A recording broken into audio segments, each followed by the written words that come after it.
Hello everyone and welcome to Pinay Amazon VA.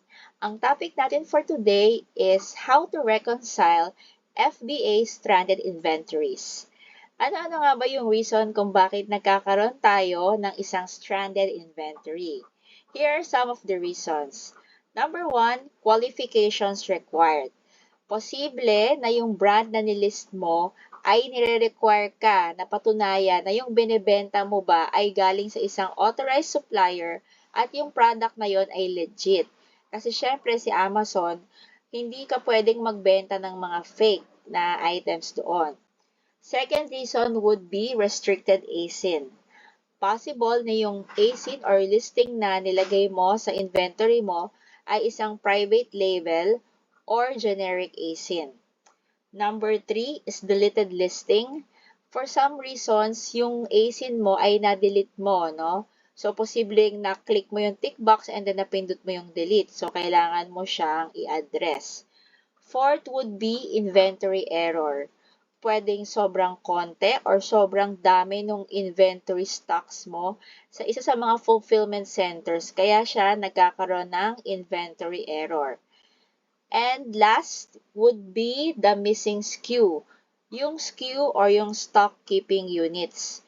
Ito yung isa sa mga identifiers para malaman ni Amazon kung para saan ba yung SKU dun sa AC na yon. Okay? So, bakit nga ba natin kailangan i-reconcile ang mga FBA stranded inventories? So, number one, syempre, stock yung puhunan ni client. So, tulog yung puhunan. Hindi siya umiikot kasi hindi mo nabebenta. So, nakatenga lang siya dun sa fulfillment center ni Amazon. Next would be, what could be a good deal today may not be a good deal several days from now. Kasi syempre, halimbawa, yung nakita mong deal, ang profit niya say ₱5 and then ang ROI niya is 40. So maganda na yon, pasok na yun sa criteria ni client. Pero dahil sa storefront stalking, kumbaga, ikaw ay isang store na madami rin nag-aabang sa mga deals mo. So, syempre, nakita nila, nagbenta ka ng ganitong listing, hahanapan nila ng supplier yon. So, ang mangyayari is dadami yung suppliers, konti yung demand, so ang presyo, yung sell price or yung buy box, pwede siyang mag-tank. So, kumbaga, pababaan ngayon ng benta ng presyo, si seller, na pag bumaba yung presyo, syempre, pwedeng malugi si seller kasi kumbaga, sa sobrang dami ng sellers, gusto na lang nung seller na yon na maubos na yung stock. And then, syempre, pag matagal nakatenga yung stocks natin sa mga fulfillment centers, mag-i-incur to ng mas mataas or additional storage fees. Syempre, may bayad yun. Kumbaga, nakikilagak tayo ng stock sa fulfillment centers ni Amazon, kaya niya tayo i-charge. So, yung charge na yon is part of the expense. Posible pa na kung halimbawa yung item mo na stranded ay perishable. For example, grocery, mga chips, mga tea. So, syempre, pag matagal nakatenga yon, yung expiry date niya lumalakad. So, kung hindi mo siya maa-address as soon as possible, pwedeng yung product mo na yon ay ma-expired. So, syempre, pag expired, hindi mo na siya pwedeng ibenta. So, loss na yon ni client. Or pwede, sa sobrang dami ng stocks mo, na-damage na siya. So, hindi mo na rin siya pwedeng ibenta. Okay? So, yun yung ilan sa mga reasons kung bakit dapat bilang isang Amazon VA, proactive tayo. So, kumbaga, kasi syempre si client, madami din siyang mga trabaho or madami din siyang businesses. Pwedeng ma-overlook niya yung mga FBA stranded inventories na yan. Okay? So, ang ituturo namin sa inyo for today is paano ba i-adjust ang stranded inventory due to missing SKU. So, punta tayo sa Seller Central ni client. And then, click natin tong tatlong lines. Yan. So, pagka-click nyan, ito yung menu. So, go tayo sa inventory. And then, click natin yung FBA inventory. Click natin yung stranded inventory. At ito yung interface or yung page na FBA stranded inventory. So, ayan. So, makikita mo yung mga SKU dito. And then, yung product name at ASIN. FNSKU, kung magkano mo siya binebenta. Ilan yung mga stride inventories mo. So, ito, konti lang to, manageable. Auto removal date. So, kumbaga, ito yung pag hindi mo siya in-address, ang gagawin ni Amazon yan ay i-return siya kay seller. So, kaya dapat i-address natin siya as soon as possible. Date of stride event. So, kung kailan siya naging stranded, kailan siya na-tag ni Amazon as stranded inventory. So, stranded reason. Ito siya.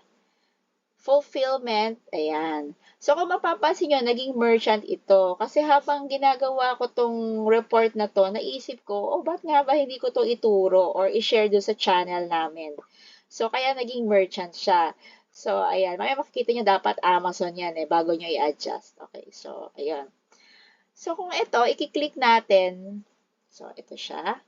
Kung i-click natin to, sinasabi naman ni Amazon kung ano yung dapat nating gawin, no? Para ma-address tong stranded reason na to. So, kailangan natin siyang basahin, unawain, at sundin. So, ngayon, ituturo na nga namin yung sa missing SKU para medyo madali na yung buhay natin kasi madami din tayong ginagawa as an Amazon VA. Okay? So, for the missing SKU, ayan. So, di ba ang haba? So, isa-summarize na lang namin yan. Pero, I would suggest na basahin nyo siya. Kasi, syempre, mahirap din naman yung maging kabisote tayo. Okay? So, for the missing SKU, kailangan lang nating i-click yung released. Ayan. So, for the released, ang next nating i-click ay dapat ito kasi change to merchant. Kasi nga, di ba, late ko na na-realize na pwede ko pala siyang ituro sa inyo. Kasi una, dapat to Amazon. Amazon yan, and then dito, change to merchant. So, ayun. So, change to merchant siya. So, sorry, maingay yung mga aso. So, ito yung SKU. Ito yung SKU na stranded. Andito siya.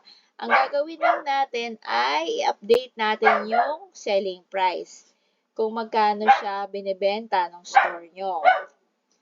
And next, ilagay lang natin yung quantity into 0. Change to 0. Okay? And then, click Save and Finish. Okay? Then, paki-refresh na lang yung page and then you should see na ayan, merchant na talaga siya. So, yung ano nito, please allow at least 15 minutes bago mag-take effect yung changes natin dito sa from Amazon to merchant. So, ulitin natin ulit yung steps. So, punta ulit tayo sa release and then change to FBA. So, after nito, click ulit natin yung save and finish. It should address the problem. Okay? So, intay ulit tayo ng at least 15 minutes. So, refresh natin dito. Ito yung refresh button. And then, dapat wala na yon, wala na yung ASIN or yung listing na yon na considered as missing SKU. Okay? So, minsan talaga, hindi ganun kabilis, hindi 15 minutes. Minsan, inaabot ng 1 hour. And maximum is 24 hours. So, monitor lang natin siya. If ever, the following day, after 24 hours, hindi pa rin nag-take effect yung changes, I would suggest na ulitin natin yung steps. So, yun yung naman, minsan kasi hindi nakukuha sa unang editing. Minsan, paulit-ulit talaga. So, tiyagaan lang talaga siya. Okay? So, ang mahalaga, ma-address natin yung stranded inventory ni client para umiikot yung puhunan niya.